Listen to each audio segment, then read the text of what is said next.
नमस्कार, यूपी की बात में आप सभी का स्वागत है। आपके साथ मैं हूं जोहम रुपा। खबर बलिया से है, जहां पर बलिया दो नदियों के बीच फंसा हुआ है। उत्तर में सरयू, दक्षिण में गंगा, दोनों नदियां उफान पर है। चांदपुर गांव में पानी घरों में घुस गया है।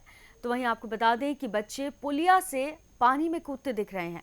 प्रशासन ने राहत सामग्री बांटना शुरू किया है, लेकिन इलाज और मवेशियों के लिए चारे की कोई व्यवस्था नहीं है। आप देखिए इस ग्राउंड रिपोर्ट में। बलिया का चांदपुर गांव, जहां जिंदगी बाढ़ के पानी में बहती दिख रही है। सरयू नदी के जलस्तर में तेज बढ़ोतरी के बाद गांवों में बाढ़ जैसे हालात बन गए हैं। बच्चे पुलिया से बाढ़ के पानी में कूदते दिखाई दे रहे हैं, जैसे खेल रहे हों।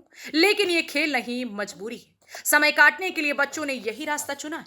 ग्रामीणों का आरोप है, इलाज की कोई सुविधा नहीं है, न डॉक्टर न दवाइयां, और मवेशियों के लिए भी चारा नहीं। ग्रामीणों की माने तो बीमारों को दूर दराज ले जाना पड़ रहा है। जलस्तर दिन प्रतिदिन 5 दिन से बढ़ रहा है। ऐसा तो घाघरा नदी 20 दिन से डेरा डाली हुई है, कभी घट रही है, कभी बढ़ रही है। डॉक्टर को तो छोड़िए, डॉक्टर का हमेशा पड़ाव रहता था। सारे व्यवस्था यहाँ पर रहती, कोई व्यवस्था नाम का कोई चीज़ नहीं है।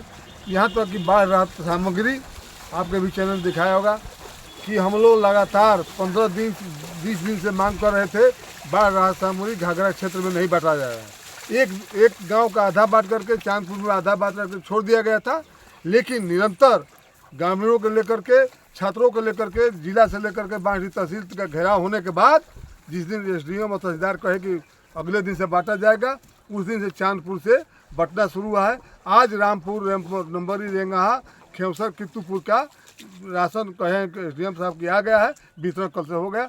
राशन तो मिल रहा है, लेकिन पशुओं का चारा, पशुओं का टीकाकरण, पुरुषों का डॉक्टर का कहीं कोई व्यवस्था नहीं है। आप देख रहे हैं गांव का गांव घर डूबा हुआ है। प्रशासन की ओर से राहत का काम शुरू कर दिया गया है। गांव में बाढ़ से प्रभावित लोगों को राहत सामग्री दी जा रही है, जैसे राशन, खाने पीने की चीजें और जरूरत का सामान। मौके पर एसडीएम, तहसीलदार और विधायक प्रतिनिधि खुद पहुंचे ताकि हालात का जायजा लिया जा सके और लोगों को मदद मिल सके। कई जगहों पर प्रशासन की टीम ने बाढ़ पीड़ितों से बात भी की और आश्वासन दिया कि हर जरूरी चीज जल्द पहुंचाई जाएगी। रेंगहा जो हमारा ग्राम है, उनके जो बाढ़ प्रभावित हैं वो आए हैं। कल चांदपुर और कोलकला में भी बटा है। जो भी बाढ़ प्रभावित हैं उनको चिन्हांकित करके और जो है सूची बन के उनका आधार मोबाइल नंबर से नोट करके उसको वितरित किया जा रहा है। कितने गांव आपके तहसील क्षेत्र में बाढ़ प्रभावित हैं? बंधे से सटे तो बहुत सारे गांव हैं, लेकिन जैसे कुछ गांव जो है वो बंधे से थोड़ा दूरी पे हैं, तो वो ज़्यादा प्रभावित रहते हैं। कुछ बंधे से सटे हैं तो वहाँ प्रभाव कम है। नहीं, काउंटिंग में जैसे लगभग काउंटिंग में 11। और मैरून गाँव कितने मिलेंगे? मैरून गाँव तो उधर हैं हमारे उनको मैरून को मिला के हम बताए हैं। और मैरून तो हमारे चकविलियम है, दीरा भागर हैं, वहाँ 2-3 जो है ग्राम सभा आए हैं, तो वो सब महावितरण पहले ही हो चुका है।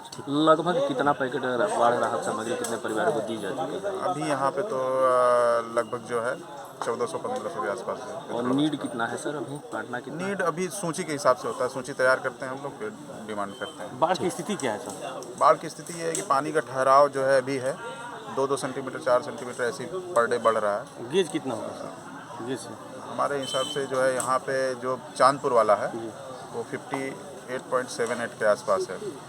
तो अभी तो जो है यहाँ पानी ठहराव रहेगा 2-4 दिन तक। यानी सरयू नदी भी बढ़ाव पर ही है? बढ़ाव पे है, लेकिन 2-4 सेंटीमीटर जो आगे का ट्रेंड, जो प्रोजेक्शन हम बता रहे हैं, प्रोजेक्शन जो है वो है अगले 6-7 दिन का। वो ज़्यादा चेंजेस नहीं आ रहा है, पर गंगा नदी में आ रहा है बहुत ज़्यादा। ठीक, वहाँ जाने की संभावना है, बहुत है ये सब। बाढ़ से तबाही थमने का नाम नहीं ले रही। राहत सामग्री जरूर बांटी जा रही है, लेकिन जब तक इलाज, दवाइयां और मवेशियों के लिए चारा जैसी बुनियादी सुविधाएं नहीं मिलेंगी, तब तक लोगों की मुश्किलें कम नहीं होंगी। अब देखने वाली बात यह होगी कि प्रशासन जमीन पर उतरकर पूरी तरह से मदद कब पहुंचा पाता है। फिलहाल के लिए इस खबर में सिर्फ इतना ही। आप देखते रहिए यूपी की बात।